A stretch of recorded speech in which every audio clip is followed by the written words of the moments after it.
ସୁବର୍ଣ୍ଣପୁରରେ ଅଷ୍ଟମ ପୋଷଣ ପକ୍ଷ ପାଳନ। ଶିଶୁ ପୋଷଣ ଓ ମାନସିକ ବିକାଶ ଉପରେ ଗୁରୁତ୍ୱ। ସୁବର୍ଣ୍ଣପୁର ଜିଲ୍ଲାପାଳଙ୍କ କାର୍ଯ୍ୟାଳୟ ସମ୍ମିଳନୀ କକ୍ଷରେ ପୂର୍ବାହ୍ନ 11ଟା ସମୟରେ ଜିଲ୍ଲା ସମାଜ ମଙ୍ଗଳ ବିଭାଗ ଦ୍ୱାରା ଅଷ୍ଟମ ପୋଷଣ ପକ୍ଷ ପାଳନ କରାଯାଇଛି। ଏହି ପକ୍ଷ ପାଳନରେ ମୁଖ୍ୟ ଅତିଥି ଭାବରେ ଯୋଗ ଦେଇଥିଲେ ଜିଲ୍ଲାପାଳ ଡକ୍ଟର ନୂରପରା ସାହୁ ଏବଂ ଉପସ୍ଥିତ ଅଙ୍ଗନବାଡ଼ି କର୍ମୀମାନଙ୍କୁ ଶିଶୁମାନଙ୍କର ପୋଷଣ ଉପରେ ବ୍ୟକ୍ତିଗତ ଭାବରେ ଧ୍ୟାନ ଦେବା ପାଇଁ ଉତ୍ସାହିତ କରିଥିଲେ। ଏହି କାର୍ଯ୍ୟକ୍ରମରେ ସମ୍ମାନିତ ଅତିଥି ଭାବରେ ଅତିରିକ୍ତ ଜିଲ୍ଲାପାଳ ସାଧାରଣ ଶ୍ରୀମତୀ ଅଞ୍ଜଲିନା ପ୍ରଧାନ, ଜିଲ୍ଲା ମୁଖ୍ୟ ଚିକିତ୍ସା ଓ ଜନସ୍ୱାସ୍ଥ୍ୟ ଅଧିକାରୀ ଡକ୍ଟର ଉଷାରାଣୀ ଦାସ, ଜିଲ୍ଲା ଶିଶୁ ବିକାଶ ଅଧିକାରୀ ଶ୍ରୀ ଚତୁର୍ଭୁଜ ଦାସ ପ୍ରମୁଖ ଯୋଗ ଦେଇଥିଲେ। କାର୍ଯ୍ୟକ୍ରମକୁ ପରିଚାଳନା କରିଥିଲେ ଜିଲ୍ଲା ସମାଜ ମଙ୍ଗଳ ଅଧିକାରିଣୀ ଶ୍ରୀମତୀ ବୀଣାପାଣି ମିଶ୍ର। ଜିଲ୍ଲାପାଳ ଡକ୍ଟର ସାହୁ ଅଙ୍ଗନବାଡ଼ି କର୍ମୀମାନଙ୍କୁ ଉତ୍ସାହିତ କରିଥିଲେ ଯେ ସେମାନେ ନିଜ ଅଧୀନରେ ଆସୁଥିବା ଅଞ୍ଚଳର 6 ବର୍ଷରୁ କମ୍ ଶିଶୁମାନଙ୍କର ପୋଷଣ ମାତ୍ରାର ତଥ୍ୟ ରଖିବା ସହ ପ୍ରତି ମାସ ତାହାର ତୁଳନା କରିବା ଅତ୍ୟାବଶ୍ୟକ। ପ୍ରତି ମାସରେ ଏହି ପକ୍ଷ 2 ଥର ପାଳନ ହେବା ଆବଶ୍ୟକ ବୋଲି ସେ କହିଥିଲେ।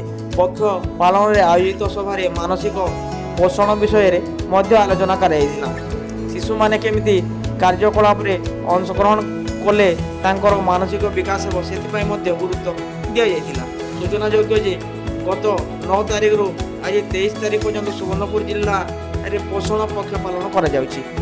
9 ତାରିଖରୁ ଜିଲ୍ଲାରେ ଅଙ୍ଗନବାଡ଼ି କର୍ମୀମାନଙ୍କ ଦ୍ୱାରା କେନ୍ଦ୍ର ସ୍ତରରେ, ପରେ ମଣ୍ଡଳ ସ୍ତରରେ ଏବଂ ତାହାପରେ ସମନ୍ୱିତ ଶିଶୁ ବିକାଶ ସେବା ପ୍ରକଳ୍ପ ସ୍ତରରେ ଏହା ପାଳିତ ହୋଇଆସିଛି।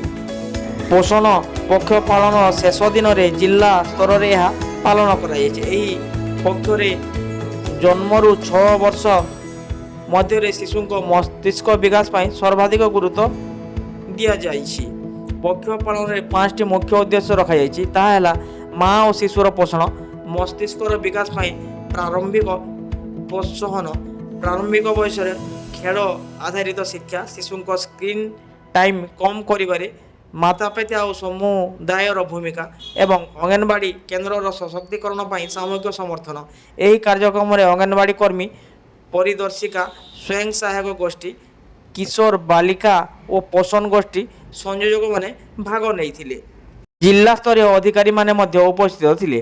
କାର୍ଯ୍ୟକ୍ରମରେ ଜନ ଆନ୍ଦୋଳନ ପୋର୍ଟାଲରେ ଭଲ ପ୍ରଦର୍ଶନ ପାଇଁ ସମନ୍ୱିତ ଶିଶୁ ବିକାଶ ସେବା, ବିନକା ଏବଂ ବୀରମହାରାଜପୁରର ପୋଷଣ ଗୋଷ୍ଠୀ ସଂଯୋଜକମାନଙ୍କୁ ସମ୍ମାନିତ କରାଯାଇଥିଲା। ପରିଶେଷରେ ଅତିରିକ୍ତ ଜିଲ୍ଲାପାଳ ଶ୍ରୀମତୀ ପ୍ରଧାନ ଏବଂ ଅନ୍ୟ ସମସ୍ତ ଅଧିକାରୀବୃନ୍ଦ, ଅଙ୍ଗନବାଡ଼ି କର୍ମୀ, ସ୍ୱୟଂ ସହାୟକ ଗୋଷ୍ଠୀ ଓ ପୋଷଣ ଗୋଷ୍ଠୀ ସଂଯୋଜକମାନଙ୍କ ଦ୍ୱାରା ପ୍ରସ୍ତୁତ ବିଭିନ୍ନ ପୌଷ୍ଟିକ ଖାଦ୍ୟ ପରିଦର୍ଶନ କରି ସେଗୁଡ଼ିକର ସ୍ୱାଦ ଗ୍ରହଣ କରିଥିଲେ। ଏହି କାର୍ଯ୍ୟକ୍ରମକୁ ଜିଲ୍ଲା ସମାଜ ମଙ୍ଗଳ ବିଭାଗର ସମସ୍ତ କର୍ମଚାରୀ ସହଯୋଗ କରିଥିଲେ।